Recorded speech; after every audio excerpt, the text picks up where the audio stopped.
Hello, everybody, and welcome to another episode of Sportswithmongha. And we are back with the finals preview of the Euro 2024. It's England and Spain. Is it coming home after 58 years for England, who've won a major tournament? 1966, the last World Cup win, but always fell short of the final podium with the Euro in any competition, be it the Euros, be it the World Cups, but back-to-back World Cup finals, Euro finals for England. Gareth Southgate must be proud, has to be proud. You have to give him the credit there to bringing a score which actually can or has shown that they can win or make something out of it. And that's what's kind of exciting, right? Because we want to see England in a better place than before. And that's what's expected. But it's interesting that England have never won the major tournament, have never won a Euro, have only won a World Cup. They've come close. And of course, we will remember the last Euros in 2020 when England lost to Italy at Wembley on penalties, and Saka, and the moments of like despair for the young 17-year-old. But the team has progressed. It's been very interesting to see how this will kind of play around. If you're new to the channel, Sports with Monga is a fan's perspective, a video channel where I come from like different, like something that I'm consuming a lot of content from football, watching the games, or watching a lot of YouTube videos, like watching That's Football, watching, The Rest is Football, watching Legends Lounge from Rio Ferdinand, from Gary Neville, the overlap and stuff. So it's like a lot of combination and thoughts that have come to my mind, points that I feel are important to talk about as well. So if you're new to the channel, hit the subscribe button, hit the like button, hit the bell icon for more videos. There's more preview coming as well, because we've just had the Wimbledon finalists decided. So there'll be a match reaction video and a preview as well to the finals of Carlos Alcaraz versus Novak Djokovic. So loads of content coming through. If you were excited, thanks. Hit the subscribe button and let's get back into the preview of the finals. Spain has been the only team who has won all their games without going into penalties. So that's an interesting thing. But for Spain, it'll be very interesting that they will, if they beat England, they will have beaten every World Cup winner in the finals to win a major tournament. This is the third meeting between Spain and England at the UEFA European Championships, with England winning 2-1 in the 1980 group stage before progressing 4-1 penalties after a draw in 1996 quarter-final. England have failed to score in 3 of their 4 major tournament games against Spain, with the last 2 such matches both finished 0-0 in 1982 World Cup and 1996 Euro. Spain have only lost 4 of their last 14 meetings with England in all competitions, having lost 7 in a row against the 3 Lions before this. England have won 3-2 in the last time they faced Spain in the UEFA Nations League in October 2018. They've not won consecutive meetings with La Roya since a run of 7 between 1960 to 1980. Spain have won their last 3 major tournament finals, winning the UEFA Championship in 2008 and 2012. And the FIFA World Cup in 2010. No European side has ever been successful in 4 consecutive World Cup Euro final matches before. And that's the game. Like that's an interesting lineup there, as I've said. Like, what's happening? Where is the match happening, and what's happening? Olympiastadion Berlin, Germany will host the Euro 2024 final on Sunday, July the 14th, with Spain taking on England. The Euro will be played on July 15th. It's scheduled at 9 p.m. Central European time. So get your clocks on the ready. Understand where it is, wherever you are. It's 9 p.m., 2100 Central European time. The match will take place in Berlin, the biggest stadium, Olympiastadion Berlin, the biggest stadium at the tournament with a capacity of 71,000. German second-tier side Hertha BCS Berlin play their home matches at the stadium, which is also staged by every German Cup since 1985. And, well, several high-profile European international games, most notably the 2006 final, 2006 FIFA World Cup final between Italy and France, and the 2015 UEFA Champions League final in which Barcelona beat Juventus. A stadium packed of history, a stadium packed with glory for teams. Olympiastadion Berlin is the venue. 9 p.m. CET is when the match begins. And it's going to be interesting because we've not had, and it's going to be a one-on-one in my mind. It's going to be like Lamine Yamal, like the predicted lineup in my mind. And that's going to be interesting. England, since the switch to wing-back play, England have looked far more fluid. They went 3 at the back with Gahey, with Pickford is set, Walker, Stones, and Gahey were the 3 in the back, and Trippier and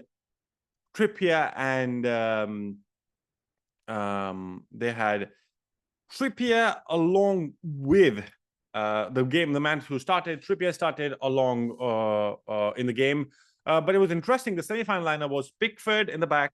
We had Walker, Stones, and Gahey, Saka, Menu, Trippier, Bellingham, Foden, Kane. So it was a very interesting squad. It is interesting that Shaw played a little more minutes than he was expected to. He played around 45 minutes in the semi-final after coming on the second half for Trippier. They've been managing minutes. Shaw has not played any games Shaw has not played any matches for Manchester United since February. So he's coming from a long-term injury. He played 42 minutes in the quarterfinal. He played 45 minutes in the semi-final. So I think he's got some match fitness, but I don't feel Southgate will risk it and play a different squad.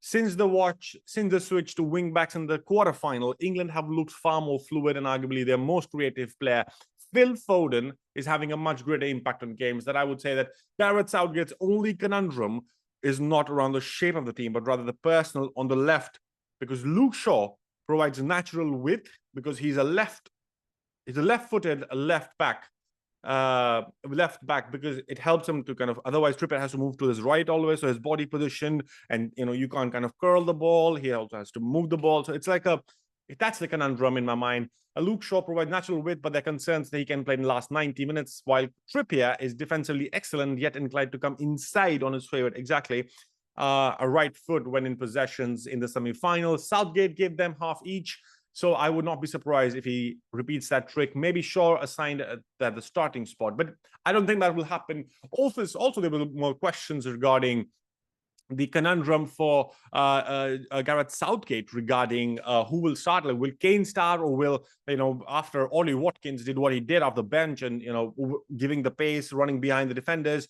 I don't think that's going to happen. I think Kane starts. So in my mind, the predicted lineup is like this: Pickford in goal, Walker, Stones, Gahey, Saka, Menu, Rice, Trippier, Bellingham, Foden, and Kane. He will stick with this, and he will make first halftime substitutes with Trippier out for Shaw in, and that's how the game will proceed. But obviously, it's all very interesting to see how the kind of game stretches. If it goes into the 90, and if you have extra time, and then you go into penalties, what substitutes will he make?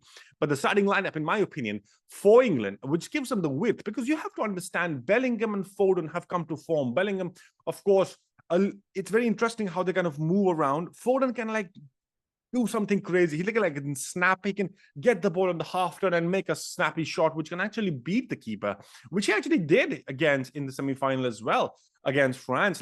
He was lucky. He was the best player in the first half. He had chances. He made the shots. Shots were all kind of one hit the crossbar, one hit, one was clear of the line. So he was just magical in that game. And I'm sure Gareth Southgate would expect him to continue his form. On the Spanish side, I think there's one thing that I will get back to at the end of it, but then keep watching, guys. The Spanish side, selection worries, there are none. Spain know precisely what their 11 will be, especially now that Morata has trained after wincing some pain during the minutes after La Roya defeated France in Munich. And it was interesting. He kind of bumped into a security guard who kind of bumped his knee, and he was like, my knee. Yeah, so Morata was down again. I think he plays in character or plays always, and he was like looking for a red card for the security guard. I don't know why he was kind of wincing so much. But then, so the team will be counting on, I think the back is pretty much set. Simon Carvajal comes back. He tried a makeshift in semifinals because of injury or red cards, or like they couldn't play. Jesus Navas and Nacho were the two players that came in the makeshift. Cucurella and Laporte have played all games basically, and this will happen that in the final, Unai Simon in the back, and that's what he will play. Very predictable in my mind for Spanish team. The interesting point that I'll get to after this is Simon starts, Carvajal, Lenormand, Laporta, Cucurella, Ruiz has been just amazing. Terrific. Rodri, Olmo. So Rodri, Ruiz in front with him. Olmo, Yamal. Olmo is in the middle still. We have Williams, Morata, Yamal. Olmo, Rodri, Ruiz. So Rodri still in the back, Olmo moving in directions along with Ruiz, kind of pulling the gaps. And that's what Olmo also scored against France. Like he was there, like nobody was expecting him, two-touch ball, and then he kind of bangs it in. What I'm trying to get at, and what is interesting here, is the fact that the depth on the bench is much, much bigger for England than Spain. And I'll tell you how that is the reality. If you see the squad completely, and as I've said, Pickford, Kyle Walker, Stones, Gahey, Trippier. These are the four players we've talked about that will start. Declan Rice, Bellingham, Foden, and Maino. These are the players. And Cole Palmer. And on top, Kane, Ivan Toney, and Saka, Ollie Watkins, and those are the players that we have seen play. Off the bench for England, you can have Eze, you can have Jared Bowen, you can have Anthony Gordon. These are three players who are like game changers for their own Premier League sides. Absolute mavericks of the game. Eze, Bowen, who's had an amazing season with West Ham, and Anthony Gordon, who's just flown and flied with Newcastle. Absolutely amazing. In the midfield, he can get on Cole Palmer, Cole Palmer. Adam Wharton has not been tested. He's not played, 20 years old. Conor Gallagher has played, and then we have seen the most. So, but then the midfield is a little bit empty on the bench, but then you get Cole Palmer, you get Conor Gallagher. That's good enough. At the back, that's where it gets interesting. Konza has played games. Lewis Dunk has not even kind of played. He's like, gives the authority. He's not even starting. Trent Alexander-Arnold gives you the more with a midfielder as well. Joe Gomez is not started as well. So there is much more options for England on the bench than Spain, because if I look at the Spanish team, if I look at the Spanish team right now, it's very limited. Of course, they are a team of like legends, Real Madrid players, like who won everything. But if I look at Luis de la Fuente's side, de la Fuente does struggle. Of course, in the goal he has more. He's like Raya and Romero, but then Unai Simon has played most games. Carvajal, Robin Normand, Nacho, Laporta, and Cucurella. The defense then has Grimaldo and Vivian, and Nacho. And that's a very limit. Of course, Nacho is a Real Madrid player. He's a winner. But Grimaldo with Bayer Leverkusen has an amazing season, but he's not starting. In the midfield, and that's the interesting point here. Midfield, Ruiz, Rodri, Nico Williams have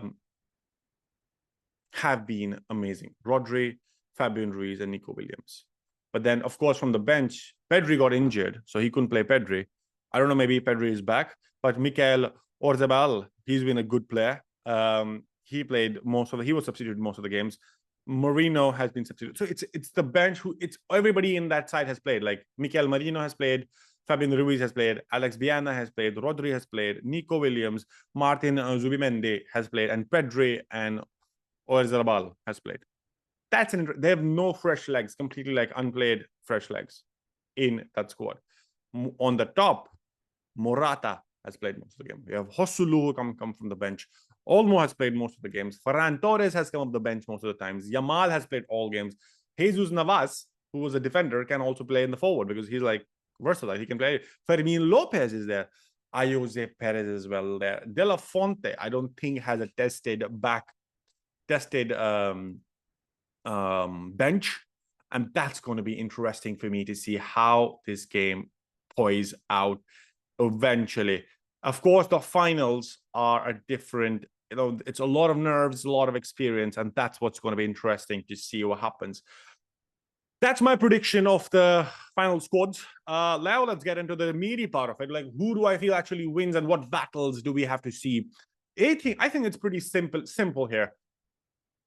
Whoever is on the right, which I feel Yamal is on the right, and you see Saka possibly on the side, or if it's the opposite, then you have and on the opposite side, Nico Williams. So Nico Williams, Saka, and then we could have Trippier, anybody on the other side, right? So it depends on the side that they play, but that's going to be interesting for me. That's the battle of the wings. Like, who gets Nico Williams can stretch the ball, Yamal can stretch the ball, and then you have players in the middle who are, and it's going to be a midfield battle as well because it's Rodri versus Bellingham, Rodri versus Declan Rice, Rodri, Fabian. So the three, if you look in the middle, Rodri, Fabian Ruiz, and Olmo versus Foden, Bellingham, and Menu.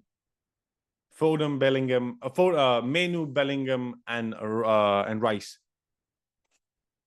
It's a pretty exciting battle. Of course, on the top, it's for England, it's Kane and Foden because they're going to be on the top, and Saka's not going to be right, but he's going to be defensive as well. It's going to be interesting how they're going to track it back. So the game is very interesting aggressively. Like, of course, we know how Spain plays. Like, Spain play possession football. They will stretch it. They will wait for England to counter maybe, or they will wait for something magical needs to happen. But this is a perfectly poised game. The players on the pitch are just amazing. It's a 1v1. You can just see the battles. Morata versus you can see Morata versus Stones, Guehi, and then you can see Kane versus Laporte, Cucurella on the right and stuff, and Normanda and Normande. So it's kind of an interesting battle overall. And De La Fonte and Gareth Southgate, I think, will work on their way to this game. Very exciting battle for us as fans, and I feel, in my mind, and that's going to be the moment. Drop in the comment section below, guys. Let me know, what do you feel? Who wins this match? What's the prediction that you will have? In my mind, my prediction is England will not win the Euro. It will be Spain who will win 2-1 possibly in the game. Get in the comment section below. Let me know, what do you think and feel the predictions will be. I feel it'll be Spanish Giants winning. Again, misery for the English fans. Hate me for it, but I feel Spain has been absolutely class. Entire the European championships here. But then, of course, it's a one-off game and anything can happen. If Manchester United can beat Manchester City in the FA Cup final, I won't be surprised if England beats Spain. But in my mind, Spain is going to be the better side because of the experience, because of the way they win and the way they play. They don't change their score, but England has had struggled to kind of find momentum in the game. So let me know in the comment section below, what do you think? Thanks for watching. If you like the video, hit the subscribe button, hit the like button, and I'll catch you in the next one. Peace.